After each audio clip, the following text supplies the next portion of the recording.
Boa noite, meus amigos. Isso que vocês ouviram é uma velha canção espanhola, composta na década de 30 por um monge e depois adotada pelos soldados espanhóis para a homenagem aos seus mortos.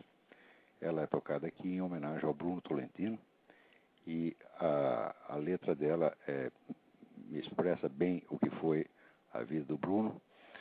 Ele sempre considerou que esta existência aqui era apenas um rascunho, de modo que quando a canção diz que na tua palavra confiamos, com a certeza de que tu já o devolveste à vida, isso quer dizer então que o Bruno agora está em edição definitiva. Falando no Bruno, é evidente que, para mim é mais do que evidente, que este foi o maior poeta da língua portuguesa desde Camões. Eu sei que no Brasil, no ambiente cultural brasileiro hoje, isso não é muito visível, porque o pessoal não tem um campo de referência suficiente para fazer as comparações. O Bruno é a pessoa que eu conheci que mais havia lido os poetas. Ele conhecia a obra de todos os poetas importantes. Ele sabia tudo de cor. Né? Você falava em Goethe, ele recitava Goethe de cor. Dante, isso aí é página de página da Divina Comédia e assim por diante. Né? E o Bruno tinha um campo de referência muito vasto. Tá certo? E precisa um pouco disso para você poder avaliar o que é a obra dele. Afinal de contas, a obra do escritor profissional, o escritor se distingue de qualquer outra pessoa que usa a língua, um jornalista, um redator de publicidade, certo? Porque o que ele escreve se insere dentro da tradição de uma arte. Quer dizer que os recursos vão sendo criados e acumulados e transmitidos e mesclados e criando novos estilos ao longo do tempo, e você sempre pode situar aonde historicamente está o sujeito. Se o que ele escreve não tem um lugar dentro dessa evolução da arte da escrita, ele não é um escritor, ele é apenas um usuário qualquer do idioma. Nem essa noção se tem no Brasil. Não é? No Brasil, você acha que qualquer pessoa que escreve direitinho é escritor. Até acham que o Luiz Fernando Veríssimo é um escritor, que é um grande engano. Ele não é, apenas um jornalista, um cronista. Né? Quer dizer, a linguagem tem que ser elaborada de uma maneira consciente dentro de uma tradição de aprendizado. Então, para você ver, vamos dizer, a riqueza da linguagem do Bruno, você precisaria ter lido, no mínimo, toda a poesia inglesa do século XX. Você precisaria ter lido Yeats, ter lido Auden, ter lido Stephen Spender, assim por diante. Como no Brasil ninguém leu nada disso, né? No máximo ler um pouquinho do T.S. Eliot, e são tão burros que nem percebem que os versos brancos do T.S. Eliot têm uma métrica escondida. O Eliot escrevia em inglês com métrica francesa, os caras não percebem nem isto. Então, por causa disso, eles não têm condição de avaliar a obra do Bruno. Não há mais um público literário capaz como tinha nos anos 50. E também não tem mais escritores. A literatura brasileira acabou, literalmente acabou.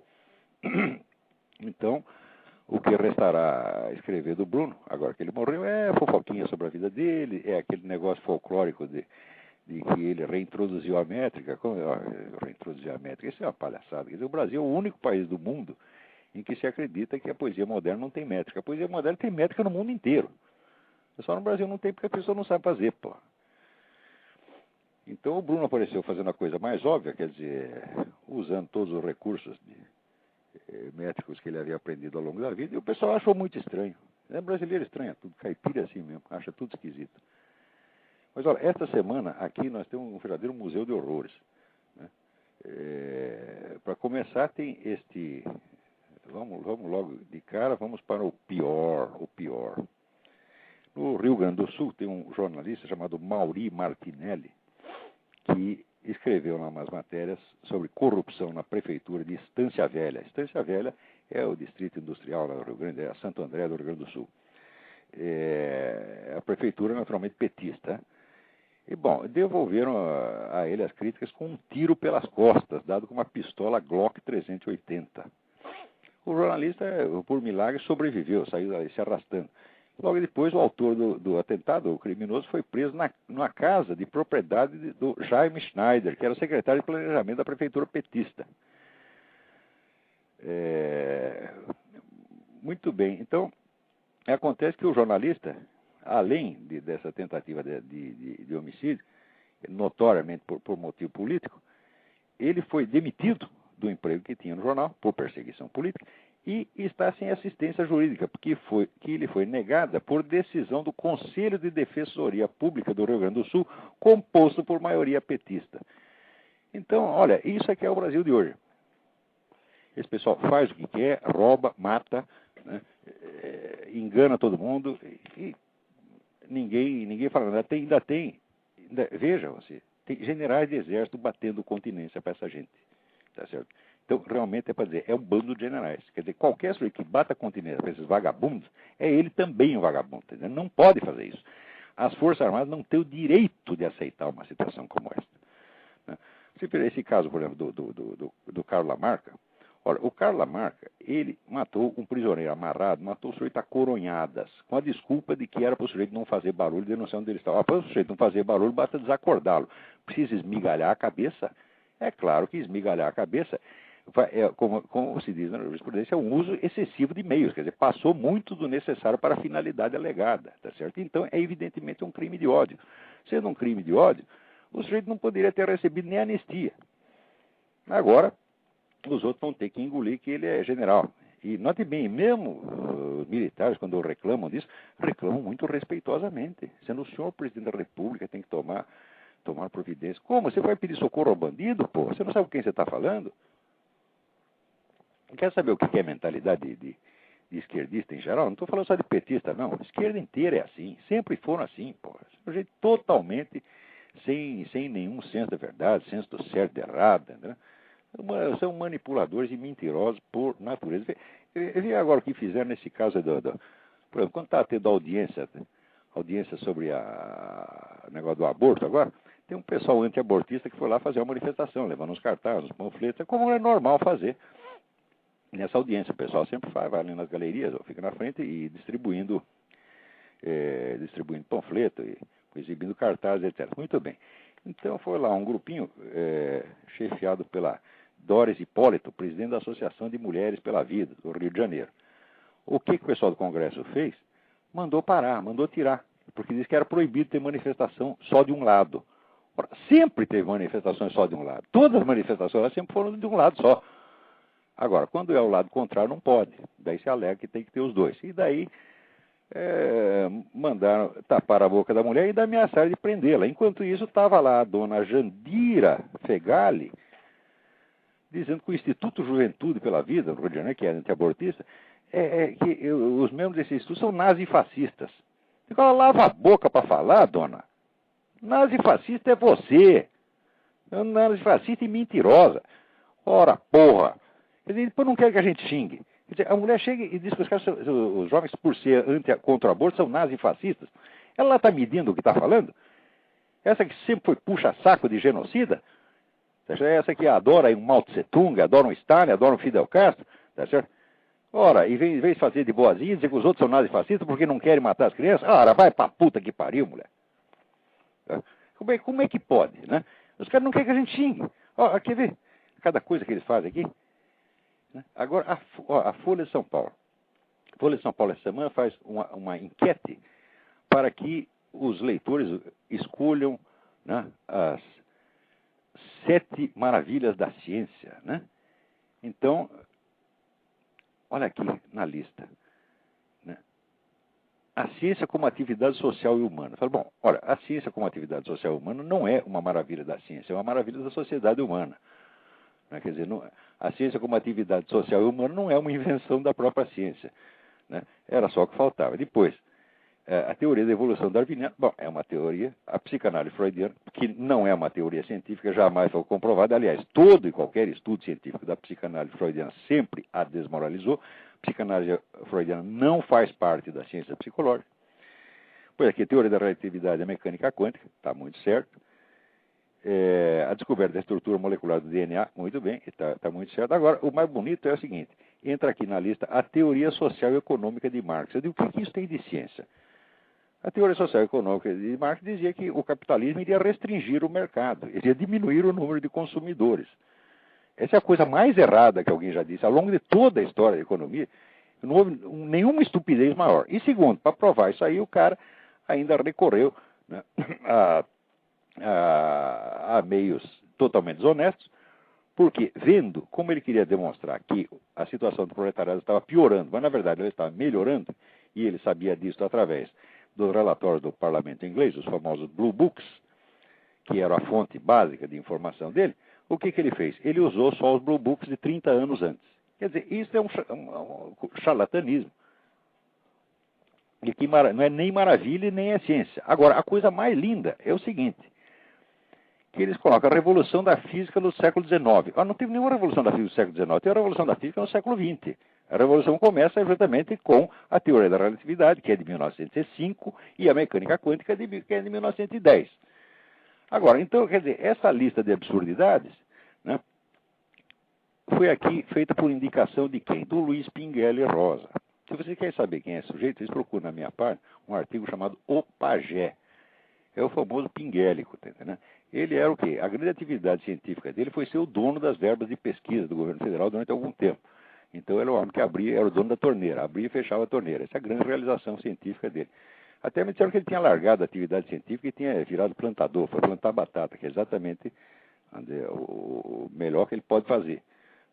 Agora, como é que com uma coisa dessa, quer dizer, um jornal de imensa circulação, que quer se fazer vamos dizer, de publicação educativa, que está educando as pessoas, já começa com essa coisa assim, absolutamente primária.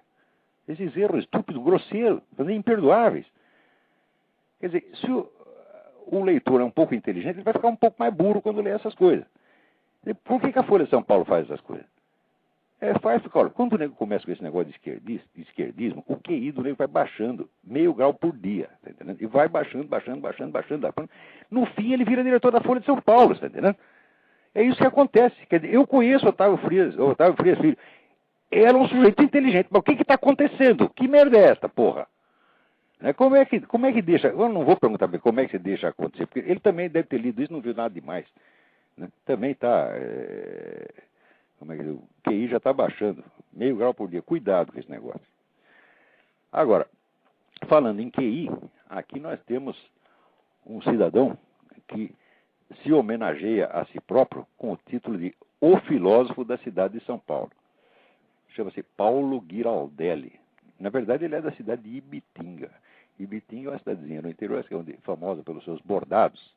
Essa é uma cidade onde eu ia muito quando era pequeno, porque lá morava a minha querida tia Ofélia, né, e o ramo turco da família, meus tios Salim, Naim e Elias.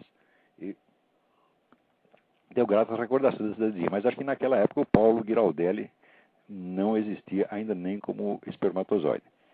Mas, muito bem, depois alguém fez a besteira de trazê-lo à existência e agora o sujeito ficou assim. E ele, então, escreve aqui um negócio dizendo que eu sou uma besta quadrada, que eu não entendo nada de filosofia e que eu sou assim porque eu não fiz o curso universitário como ele, e que, aliás, eu morro de inveja dos professores de Universidade de Filosofia, né, porque eu não fiz o curso e eles fizeram, e eles têm aqueles empregos maravilhosos, né, na USP, né, aquela coisa fantástica, né?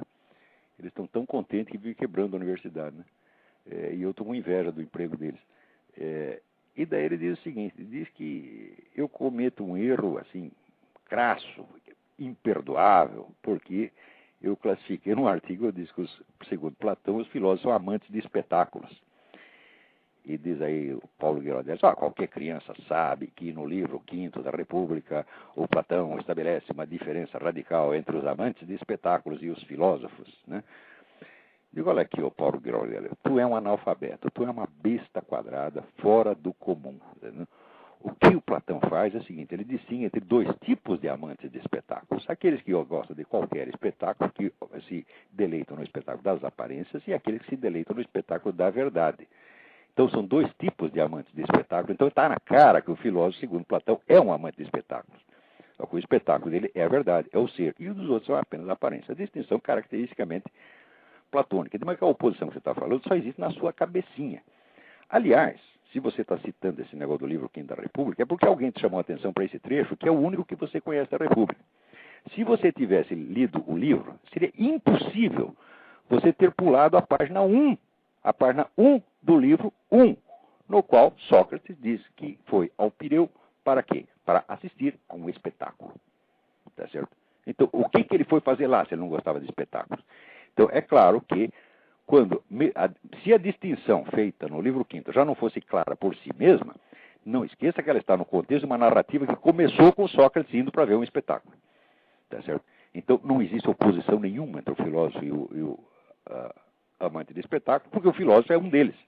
A diferença é que o espetáculo que ele gosta é um, e o espetáculo que o espectador vulgar gosta é outro. Agora, o Paulo Giraldelli, né, além disso, ele se coloca entre os filósofos, e ele atribui algumas qualidades ao filósofo. Uma delas é transcender suas próprias ideias políticas, raciocinar acima da sua própria ideologia ou grupo partidário, e que só os filósofos conseguem, não as pessoas comuns, como Olavo de Carvalho e Adolf Hitler. A frase é tão idiota, tão despropositada, que não dá nem para comentar. Você está entendendo? E, claro, que me atribui ideias fascistas, não diz quais são, a não ser que ele considere, por exemplo, ser contra o aborto é fascista, talvez ele concorde com a dona Jandira Fegali. E o pior é o seguinte, é que o artigo dele tem como título, né, uma frase do Fernando Henrique Cardoso que diz: não é preciso ser burro para ser de esquerda, quando todo o artigo é uma demonstração precisamente do contrário. Tá certo? É preciso ser burro para ser de esquerda, mas ser burro, só seria o caso de dizer, ser burro não basta. É preciso ser burro e também ser vigarista, como esse Paulo Giraldelli. Você é um vigarista, mentiroso, safado, vagabundo, tá certo?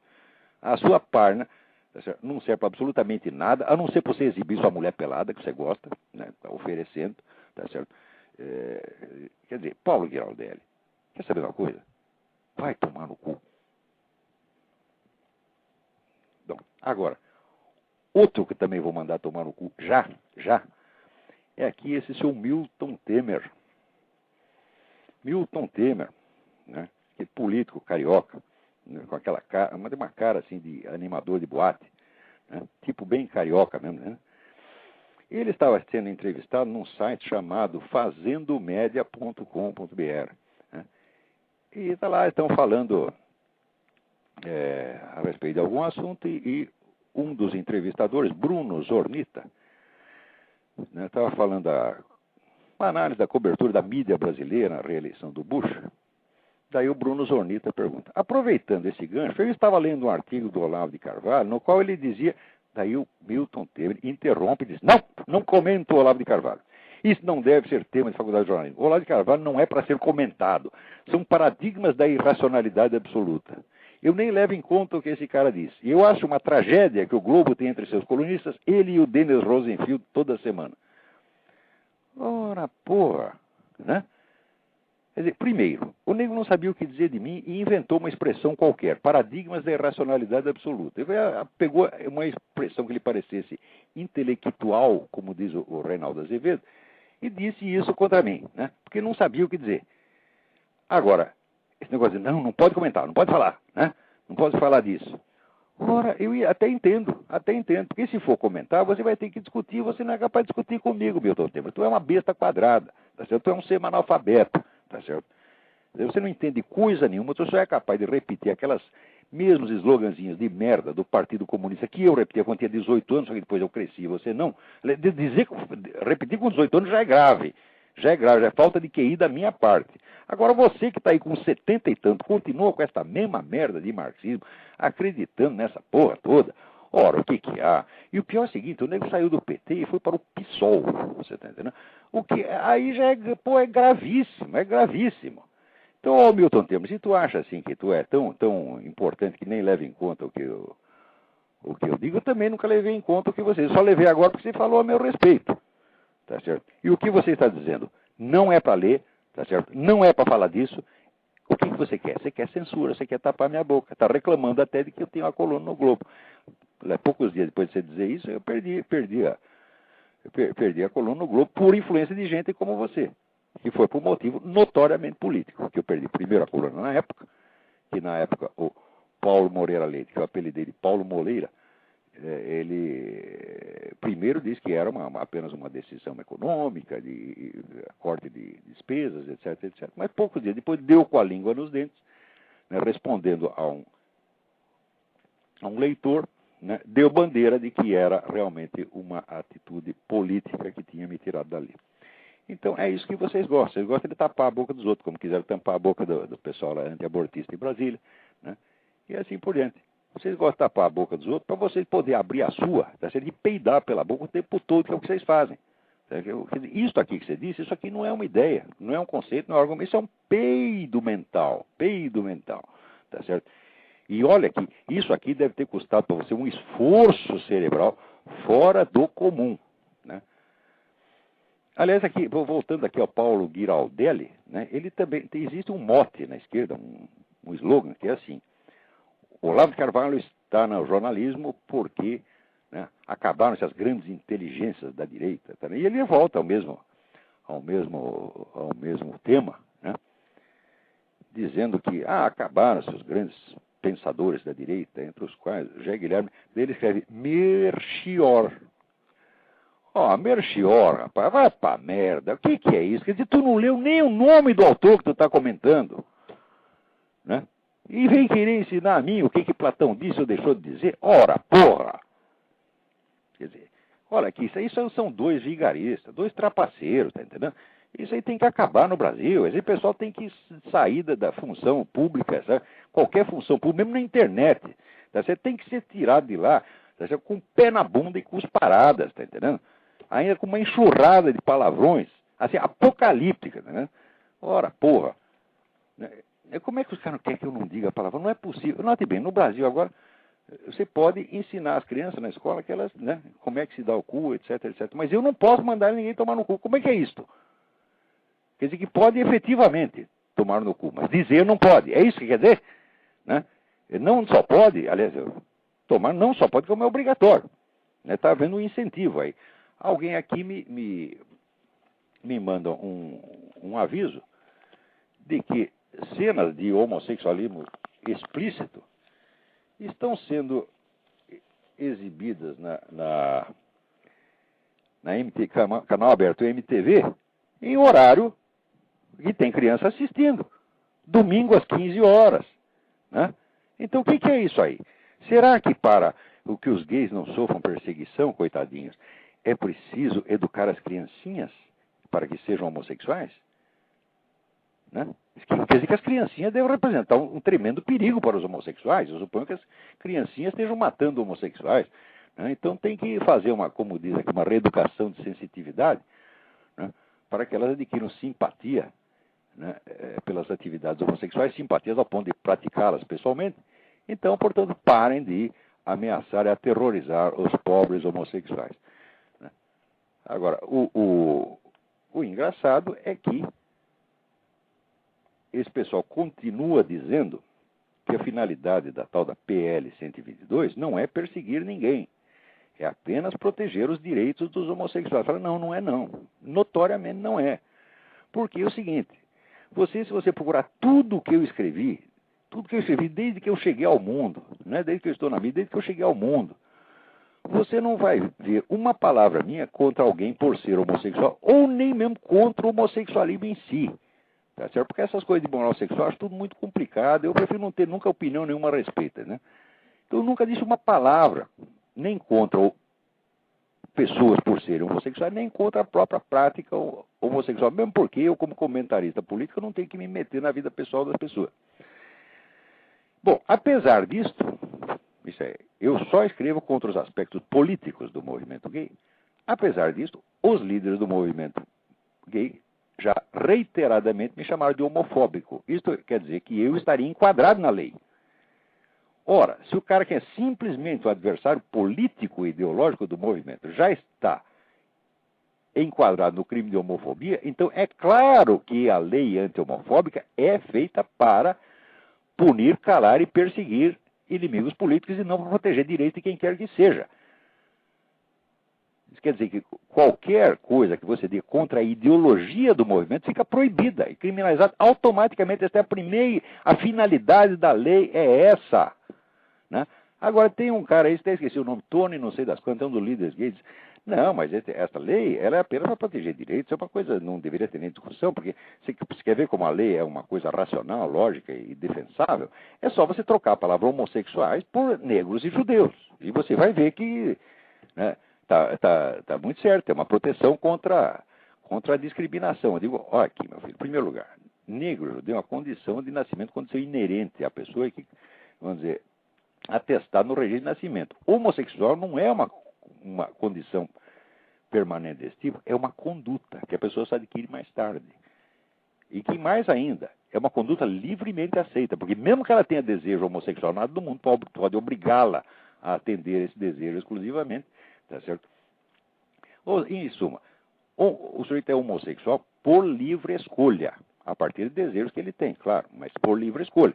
Então, é uma condição adquirida por livre vontade. Então, que comparação é essa? Quer dizer que isso é a mesma coisa que uma lei que protege negros e judeus contra discriminação? Quer dizer que o negro decide ser negro? Decide ser judeu? O que é isso, porra? Quer dizer, que enganação é essa? Como é que uma pessoa, um homem público, que pretende impor uma lei, tá certo, quer vendê-la com base num joguinho de palavras? Tá certo? Isso é uma coisa tão sem vergonha que não deveria ser nem comentada. A única resposta para isso é aquela palavrinha. Vai tomar no cu. Você está entendendo? Lá não adianta nem dizer isso, porque o sujeito vai fazer exatamente isso. Mandando ou não mandando, ele vai de qualquer maneira. Está entendendo? Então, é inútil, é redundante. Mas, na mesma semana, né, aparece aí esse seu ministro da Saúde, dizendo que, usando o mesmo tipo de jogo de palavras, quer dizer que é apenas como se fosse um trocadilho, né? Não, se a lei do aborto fosse para proteger homens, já estaria aprovada. Digo, olha, eu vou ensinar uma coisa para vocês dois, vocês dois vagabundos, idiotas, mentirosos, vigaristas. Muitas frases falsas se tornam verdadeiras se você trocar o sujeito da frase, né? Se eu disser assim, por exemplo, o Lula matou o John F. Kennedy, tá certo? O ministro da Saúde e esse outro, seu Tony, não sei das coisas, raciocinaria assim. Basta trocar o sujeito e você verá que a frase é verdadeira. Daí eu ponho, Lee Harvey Oswald matou John F. Kennedy. Quer dizer, o que vocês fazem? Vocês trocam o sujeito da frase, tá certo? Para provar que a frase usada com o sujeito anterior é verdadeira. Quer dizer, o sujeito que faz isso, ele não pode ser aprovado na escola primária. Quer dizer, como é que chega a esse ponto? Isso não é burrice só. Isso é a burrice voluntária, a burrice maliciosa. Tá certo? E não é tanto que o sujeito seja burro, é que ele pretende que você seja burro. Ele quer te manipular e te tornar burro, para você obedecê-lo. Tá certo? Porque no meio dessa gente da esquerda só existe assim, hierarquia e obediência. Quer ver? Olha aqui, lê o que o seu Evo Morales disse aí na Folha de São Paulo, né? Ele descrevendo lá a visita dele ao Fidel Castro, né? E disse que quando se encontrou com o Fidel Castro, ele tive vontade de chorar, me emocionei. Então eu disse ao comandante, o senhor não precisa convencer ao Chaves, a mim, aos líderes, basta nos dar instruções. Ou seja, isso é um bando de puxa-saco, eles só querem alguém que dê uma ordem para eles obedecer, bater continência, tá certo? Lamber o pé do chefe, lamber o saco do chefe. Eles acham isso lindo, eles querem hierarquia, querem ditadura mesmo. Você tá entendendo? São todos assim, porra. Agora, dá liberdade para esses caras para quê? Só para eles acabar com a liberdade mesmo. Ai, ai, ai. Agora, peraí, tem uma pessoa aí na fila querendo falar, vamos ver. Alô? Alô, Olavo? Sim. Aqui é Arthur de Fortaleza. Oi, tudo bem? Tudo bom? Tá me Tudo ouvindo bem? Tá. Olavo, só uma dúvida. Nos programas passados, o senhor mencionou aí um projeto que a ONU tinha, né? Aliás, de fazer uma religião mundial. Sim. O senhor falou nisso? Sim. E eu queria saber onde é que a gente encontra informação sobre isso. Tem um livro que tem toda a documentação sobre isso. Esse livro só tem em inglês. Ela em português não tem nada. O Brasil está separado do mundo, tá entendendo? O Brasil assim, são 180 milhões de pessoas que estão aí para ser enganados, ludibriados, feito idiota e pagar por isso, pagar caro. No Brasil não tem informação nenhuma, mas em inglês existe o livro False Dawn, Falsa Aurora, False Dawn. O autor chama-se Lee Penn, Lee, L-E-E, Penn, P-E-N-N. É um livro facílimo de achar. Você pode achar isso no site www.bookfinder.com. Você põe lá False Dawn, Lee Penn, e aparece várias livrarias onde tem e como você pode comprar isso pela internet. Tá certo? Eu recomendo mesmo que compre. É um livro feito de transcrição de documentos. Este projeto de religião mundial é antigo, ele está pronto, já está em plena fase de aplicação. Toda esta, vamos dizer, esta campanha anticristã que você vê no mundo vem diretamente disto, tá certo? E a ideia é realmente enganar todo mundo. É a religião biônica, tá certo? Feita uma mistureba, tá certo? De animismo, fetichismo, cristianismo, judaísmo, islamismo e a puta que eu pariu, entendeu? Quer dizer, é evidentemente uma empulhação em escala mundial. E estão investindo bilhões nesta coisa. Estão lá todos os documentos, e muita gente grande comprometida com isso. Até o George Bush é metido nisso. Tá certo? Não sei até. Ele, pessoalmente, ele é um cristão conservador. Mas, politicamente, o cara se mete nessa coisa. Sabe como é político? Político sempre tem duas caras, né?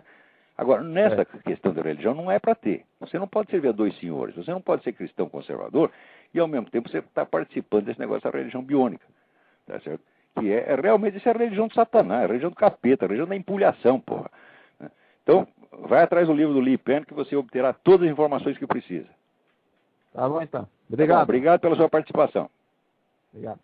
Então, antes que eu esqueça, porque eu estou fazendo esse programa aqui, que esse programa não tem patrocinador, eu não ganho um tostão furado com isso, também não gasto. Tá certo? Mas eu nunca me lembro, nem mesmo de anunciar os meus próprios cursos, fazer propaganda de mim mesmo. Ora, você vê, todo programa, quando termina, a pessoa fala, mas você não falou dos cursos. Eu esqueço, simplesmente esqueço. Né? Ao contrário do seu Paulo Giraldelli, que está toda hora, eu sou gostoso, eu sou o filósofo da cidade de São Paulo. Filósofo da cidade de São Paulo, para bem para pensar. Né? Em São Paulo viveram o Mário Ferreira dos Santos, o Miguel Reale, o Vicente Ferreira da Silva e o William Flusser.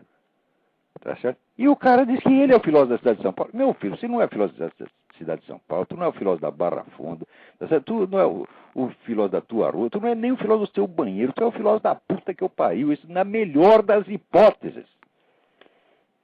Muito bem, vamos lá aos avisos. Eu vou dar um curso aqui em setembro, tá certo? Um curso sobre a paralaxe cognitiva, né?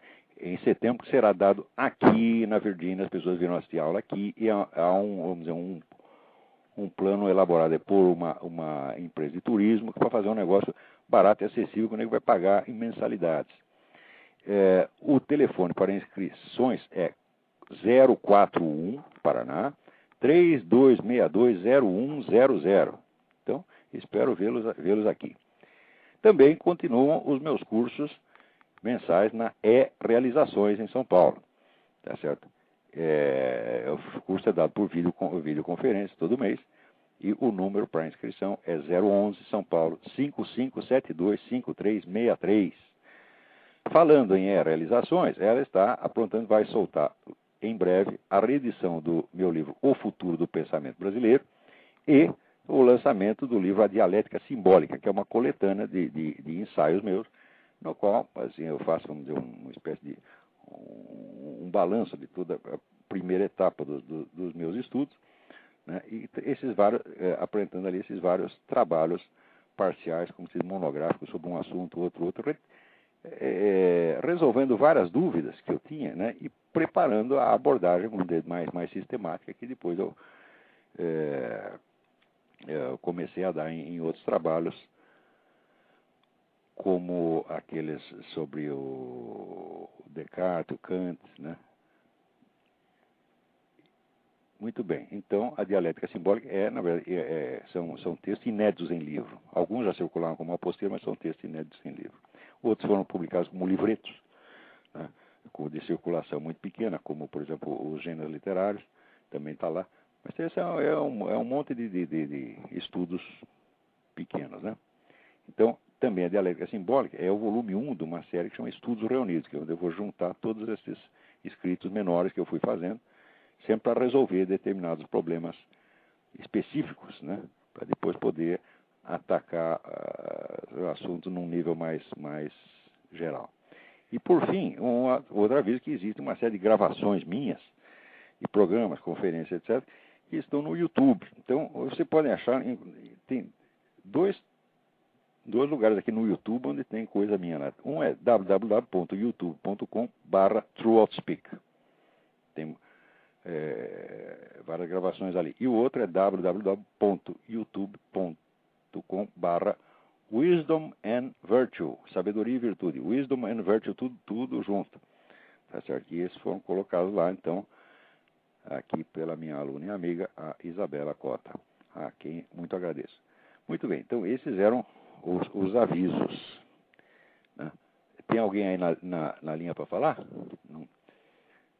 Não tem. Muito bem. Agora, voltando aqui a este negócio que eu recebi várias cartas de pessoas gays, homossexuais, que apoiam total ou parcialmente as coisas que eu estou dizendo. Tá certo? Porque, olha, o importante é o seguinte: o importante é jamais tomar uma posição política em função de uma preferência sexual qualquer que ela seja. É o fim da picada. Quer dizer, as questões, por exemplo, da proteção aos direitos dos gays, você tem que poder analisá-las e tomar posição, independentemente de você ser homossexual, heterossexual, trissexual, tetrassexual ou qualquer outra merda. Tá entendendo? Não é possível. O dia que a pessoa puder tomar posição, tá certo? A política a partir do tesão, acabou a política. Quer dizer, a política vai virar política zoológica. Né? Quer dizer, conforme a atração sexual, o nego vai numa direção, vai na outra. Né? Então, isso não tem o menor sentido. Isto já é essa simples proposta de uma política gay, tá certo? Já é um rebaixamento da dignidade humana, tá certo? A política tem que ser uma só para todos, tá certo? A questão de direitos desse grupo da igreja tem que ser discutida, com conceitos que valham para todos, independentemente de suas, como se diz hoje, orientações sexuais. Eu não acredito em orientações sexuais, eu acredito apenas em hábitos, tá certo? Esses hábitos, inclusive, mudam. Você vê o número enorme de variedades que existe dentro do próprio campo chamado homossexual, já mostra que a própria palavra é enganosa. Ninguém vai me dizer, tá certo, que aquele machão de academia, aquele machão peludo, fortão, que vai lá na academia para transar com outro igualzinho a ele, né? Aqueles caras que até a gente fica assustado, né? Quando teve o primeiro parada gay, foi em Paris, e eu estava lá, ficava assustado, porque só via aqueles homens com cara de pirata, homem de 2 metros de altura, peludo, barbudo, abraçadinho, no outro igual. Né? Eu ficava até com medo. Então, você não vai dizer que esses caras, o problema deles é o mesmo problema da Roberta Close. Mas não é possível uma coisa dessa. Quer dizer, esse conceito de homossexuais é evidentemente uma empulhação. Tá? O que existe são hábitos, gostos, fantasias que podem incluir mudar muitas vezes durante a vida. Né? Mas, dentre as cartas que eu recebi, tem uma aqui que... Meu nome é Cláudio, 32 anos, moro no Distrito Federal, sou servidor público, professor universitário, especialista em políticas públicas e ex-gay. Daí dizer, isso não é nenhuma piada, embora seja cômico, claro. Quero parabenizar pela resposta simplesmente brilhante que foi dada ao Dr. Luiz Motti. Essa resposta está na edição de hoje do Diário do Comércio e do Mídia Sem Máscara. Tá certo? O Luiz Motti faz lá um raciocínio baseado na premissa de que ele é Deus. Você analisando a estrutura lógica do argumento, a premissa é essa. Ele é Deus, ele está com a nova revelação na mão. E eu acho que o Luiz Motti está completamente louco. Ele é louco furioso, tá entendendo? Então, não sabe mais o que está falando. Se é que algum dia soube. Né? E esse é o primeiro que, embora eu não diga uma palavra contra homossexuais, nem contra o homossexualismo, vive me rotulando de homofóbico. Tá certo? Ora, Luiz Mota, eu não tenho processo por isso, porque eu não estou no Brasil, tá entendendo? Mas seria muito difícil, eu não tenho dinheiro para ficar fazendo processo desde daqui para pegar você aí. Mas que você merece, merece. Então, isso aqui, continua o nosso correspondente, Cláudio Soares. A coragem, o equilíbrio e o conhecimento demonstrado na sua resposta merece um prêmio, o prêmio da coerência. Como não posso premiá-lo, conforto com a lembrança de que no Senhor nossa obra não é vã. Eu vivi no engodo da homossexualidade e no discurso de seus defensores. Mott é o arauto mor desse caos completo. Durante a adolescência, bebi das águas imundas das ideias do Dr. Mott, pois era a única voz... Assim vai. Bom, muito bem. Quer dizer, eu gostaria de dizer que não existe, né, ex-gay. Como é que é? Quer dizer, querem grudar a condição de gay no sujeito, assim, indelevelmente, quer dizer, não é mais o exercício de uma liberdade, né? Não é mais o exercício de uma liberdade, mas é uma condição fatal e inerente, né, ao sujeito. Ora, mas que brincadeira é essa, né? Deixa eu corrigir uma coisa, antes que eu esqueça. Aquele site que eu pus, o Wisdom and Virtue, é de fato da Isabela, mas o outro foi colocado lá pelo Silvio Grimaldo, a quem também agradeço muito. O ThroatSpeak, né? www.youtube.com/ThroatSpeak, e foi montado pelo Silvio Grimaldo. Mas muito bem. Peraí, tem alguém na linha. Vamos lá. Alô? Alô, Eu? Lavo? Eu? Tá ouvindo? Estou ouvindo perfeitamente. Tudo bom, Marcos tá falando aqui? Quem que é? Alegre. Oi? Quem é? Marcos. Ah, Marcos, tudo bem? Tudo bem, e o senhor? Tudo certinho. É o seguinte, esses tempos tá ouvindo o seu programa aí do ThroatSpeak e o senhor fala do... como é que é? Do poder da reza, né? O senhor falou assim, que... Pô, comigo funcionou muitas vezes, né? A reza, etc e tal. Se não funcionasse, eu não estava aqui. Pois é, acho Porque que eu eu também passei não. a vida assim, procurando encrenca e depois pedindo a Deus para me tirar dela. Uhum. O pior que ele sempre tira. Não, é verdade, é verdade. Não, então só duas questões rapidinho, assim, daí já vou indo. Eu vou confessar uma coisa, eu rezo pro senhor eventualmente, assim, pra Reze por mim que eu estou necessitado. Aí ter tá aí força nesse trabalho e continuar o adiante. Milton Temer querendo me jogar na privada, né? E assim por diante.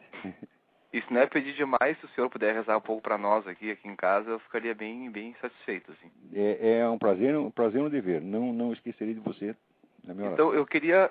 Não, obrigado. Eu queria que o senhor falasse dessa questão da reza, o que o senhor sabe, como é que ela funciona. E outra questão também aí, mais alheio, eu queria que o senhor falasse o que o senhor sabe sobre a chamada guerra justa. Porque eu não sei nada do assunto, eu cito lá no imbecil coletivo rapidamente e eu não tenho muita ideia do que seja. Então eu só queria saber isso. Olha, eu acho que seria um pouco longo. Agora falta um pouquinho aqui para terminar o programa. Eu não vou poder te responder isso hoje. Será que você teria a amabilidade de você me colocar essa pergunta de novo na semana que vem, no começo do programa? Sem problemas. Se eu lembrar, eu ligo. Faça isso, por favor. Tá bom. Até porque agora a gente tem poucos minutos aqui. Tá. E não dá nem para começar. Agora, só quanto ao primeiro tópico, eu só vou dizer uma coisa. O fato mais comprovado do mundo, estatisticamente, é a prece atendida. É uma coisa, assim, inclusive aqui nos Estados Unidos, né, existem inúmeros estudos que mostram que, em geral, as pessoas que oram, as pessoas que têm fé, elas se recuperam mais facilmente em qualquer doença do que os outros. Isso está arquidemonstrado. Agora, houve uma tentativa de fazer uma pesquisa proposital, de se reunir um grupo para rezar, etc., e daí não funcionou. Claro, por quê? Aí as preces estavam enquadradas dentro de uma pesquisa. Você tá entendendo? Então não são preces. É como se fosse uma encenação de prece apenas. Tá certo? Então aí não vai funcionar mesmo, jamais. Está colocando Deus à prova. Você pode estudar a eficácia da prece a posteriori. Você pegar um caso real, efetivo, de prece, e estudá-la a posteriori. Mas você não pode montar uma situação, tá certo? Onde as pessoas vão rezar para isso aqui, para ver se dá certo. Isso você não pode, porque daí deixa de ser prece. Isso é uma coisa básica. Mas aqui tem um milionário chamado John Templeton, tem uma fundação de estudo, e alguém foi lá e enganou o John Templeton com essa proposta de pesquisa, e ele deu dinheiro para fazer a pesquisa. A proposta é absurda em si mesmo. Nós vamos reunir aqui um grupo de pessoas para rezar não sei o quê, para ver se cura o fulano. Fala, claro que não. Né? Então, a prece tem que ser, vamos dizer, a relação básica. Ela não pode ser um elemento dentro de um outro intuito. Tá certo? Quer dizer, quando você vai falar com Deus, né, você não pode estar falando com Deus para mostrar para um terceiro, para ele ver se funciona. Você não tem sentido. Você está falando com o terceiro, não com Deus. Né? Então vira um teatrinho.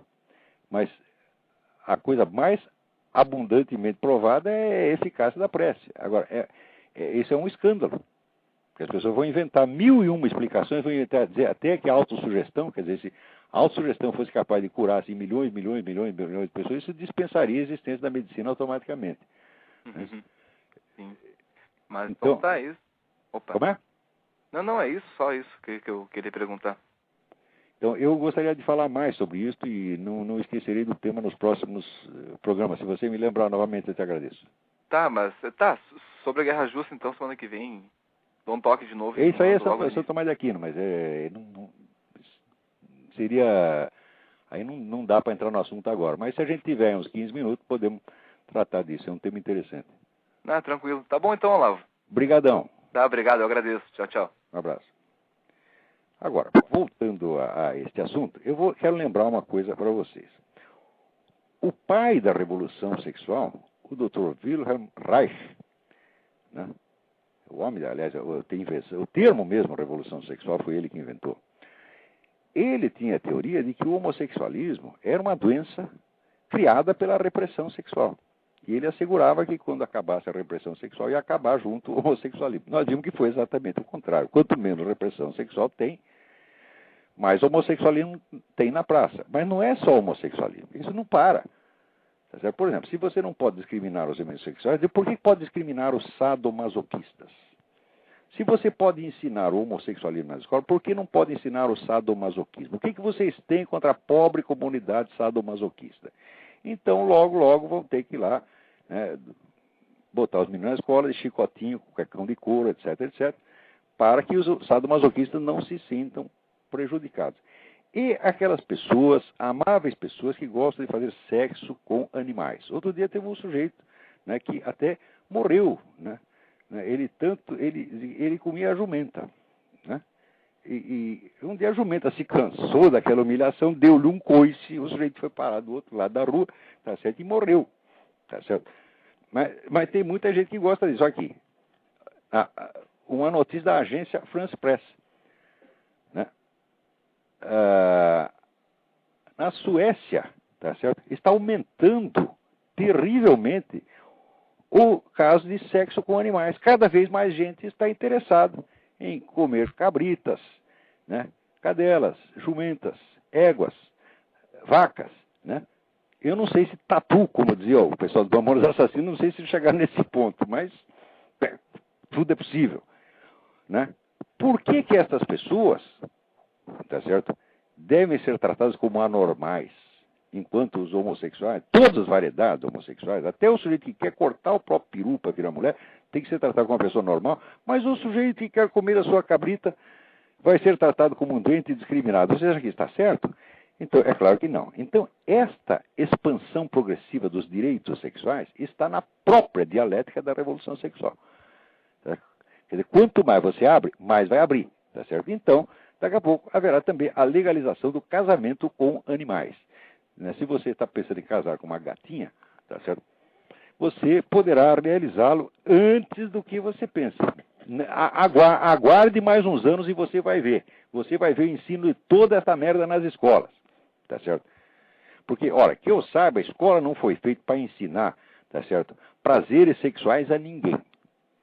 Mas a ninguém. Tá certo? Nenhum tipo de prazer sexual. Foi ensinar, vamos dizer, a heterossexualidade mais estrita e dogmática, também não é para ensinar. Vamos lá. Tem alguém na linha aí? Alô? Olavo? Eu? É o Pedro quem fala aqui do Rio.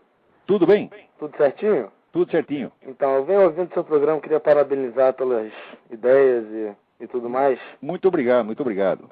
Então, é que você está falando tanto do homossexualismo, assim, eu, por minha parte, eu não vejo muito esse incentivo à liberdade sexual tão gigantesca aqui, pelo menos nas escolas do Rio de Janeiro. Isso é mais um fato, assim, vamos dizer, corriqueiro aí nos Estados Unidos? Ou... Não. Isso está... Aqui tem algumas escolas públicas, tem algo disso, já está bastante disseminado, se bem que de maneira muito mais discreta e elegante do que se faz no Brasil. Uhum. Mas esses casos que eu estou citando são no Brasil mesmo. Uhum. Agora, acontece o seguinte, aqui nos Estados Unidos é a terra da informação, aqui tudo se sabe. Uhum. Aí no Brasil, nada se sabe. É, o pessoal gosta de esconder, né? Esconde, não publica, não liga, tá entendendo? Faz que nem o Milton Temer. Não vamos falar disso, tá entendendo? Primeiro, que é o seguinte, esse pessoal da esquerda vive reclamando que a mídia brasileira pertence a 5 famílias. Eu digo, ora, eles não deviam reclamar disso, porque foi justamente isso o que facilitou que a esquerda dominasse esse ambiente inteirinho.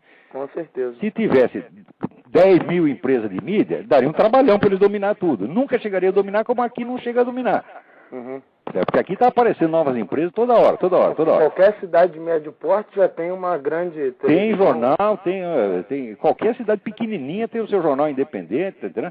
Então é difícil. E tem programa de rádio, que é a coisa mais importante aqui, entendeu? Então tem milhões de estações de rádio. Não é como no Brasil. No Brasil, um só canal, que é a Globo tem 70% da audiência. É um fenômeno inédito na história da mídia mundial. Quer dizer, dominou a Globo, dominou o Brasil. Né? Que foi exatamente o que o PT fez. Né? Agora, então aí foi muito fácil o pessoal dominar. Então o noticiário no Brasil é muito restrito. E você, para você obter as informações, só se você pegar milhares de fontes, que é o que eu faço aqui. Eu fico sabendo muita coisa de informação direta. A pessoa que estava lá, que viu, que escreve para mim. E que eu sei que jamais sairá na mídia. Se conseguiram esconder o Foro de São Paulo, que é a entidade política mais poderosa da América Latina, tá certo? Durante 16 anos, toda a mídia escondeu, como é que não vai esconder outras coisas? Você vê que os esquerdistas, pelo menos os professores que eu tenho, eles ficam apavorados, né? Quando eu cito o senhor, eles falam, não sei o quê. É que nem o Milton Temer. É engraçado. Não, levado de retro, Satanás. Não fala isso, não... Com água benta, tudo, né? E por quê? Porque eu estou contando as coisas que eu sei. E ali é o país da moita. Tudo é moita, entendeu? E aqui não tem moita, não. Aqui a gente fala o que sabe. O jeitinho não me meto na vida particular de ninguém, não fico fazendo fofoca de ninguém, eu só falo de atos públicos das pessoas. Com certeza. Eu sou muito contra essa coisa de vasculhar a vida particular para esculhambar com as pessoas, que é uma coisa que todo mundo gosta de fazer. Mas no Brasil chegou num nível tão absurdo que não dá para esconder nada, né? A cara de pau é tão gigantesca. Pois é, mas eles escondem tanto que acaba dando bandeira, pô. Beleza, então, Olavo. Então tá bom, obrigado pela participação. Prazer, obrigado. Hein? Então, gente, aqui eu acho que estamos chegando aqui nos minutos finais, né? E vocês lembram que nos anos 60 todo mundo, né, tinha inveja da Suécia, porque lá tinha muita liberdade sexual, mas não é que tem muita liberdade sexual. É o seguinte, se você tem 15 aninhos e você não comeu metade das meninas da classe, você é submetido obrigatoriamente a tratamento. Quer dizer, há uma pressão para isso, tá entendendo? Então, a Suécia não é a liberdade que o pessoal imagina, não. É uma coisa, é uma ditadura mental fora do comum, né? E aquele famoso recorde sueco de suicídios também tem a ver com esse recorde sueco aí do sexo com animais. Agora, no Brasil tem uns animais que não tem na Suécia. Tamanduá, uma anta, não é isso? Você já parou para pensar no sex appeal de uma anta? Tá certo? Por que não ensinam isso para as crianças nas escolas? Né? Então, meu filho, se você está aí no grupo que apreciam a prática bestialista, né, defenda os seus direitos. Não é isso? E se você pertence a algum outro grupo minoritário, coprófilos, necrófilos, etc., defenda também os seus direitos. Não admita ser discriminado. Exija seus direitos. E a turma do cuecão de couro, do chicotinho, também é a mesma coisa. Exija que isso seja ensinado nas escolas. Tá certo? Por quê? Agora, por exemplo, agora eles têm que inventar o governo Lula para crianças, né? Então tem lá uma página na página do governo, o Reinaldo Azevedo que conta, tem lá uma parte que é o governo Lula para crianças. O governo Lula para adultos já tinha. É aquele negócio do governador Jacques Wagner com a mulher do ministro lá, tá entendendo? Fazendo aquela surubinha lá em público. Na Bahia. Esse é o governo Lula para adultos. Agora fizeram para crianças também. Vamos ver qual dos dois vai ser, né, mais sem vergonha. Então, gente, até a semana que vem. Muito obrigado a todos pela atenção.